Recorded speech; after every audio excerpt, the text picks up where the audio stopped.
Sales marketing job নিয়ে অনেক মানুষের অনেক রকমের মতামত আছে, ভুল ধারণা আছে, সঠিক ধারণাও আছে। হ্যাঁ, অনেকে মনে করে যে এটা একটা সেলসের চাকরি, অনেকে মনে করে এটা আবার একটা মার্কেটিং এর চাকরি। আসলে সঠিক হচ্ছে এটা হচ্ছে সেলস অ্যান্ড মার্কেটিং জব।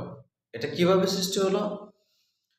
যখন কোনো প্রোডাক্ট একজন কোম্পানির বিক্রয় প্রতিনিধি একটা আউটলেটে বিক্রি করে, তখন এটা সেলস হিসেবে কাউন্ট হয়। উক্ত প্রোডাক্টটাকে যখন বিক্রয় বৃদ্ধির লক্ষ্যে একাধিক আউটলেটে কল করা হয় এবং প্রচার প্রচারণা চালানো হয়, এটাকে বলা হয় মার্কেটিং। এই দুটো কাজ একসাথে একজন বিক্রয় প্রতিনিধি করে থাকে।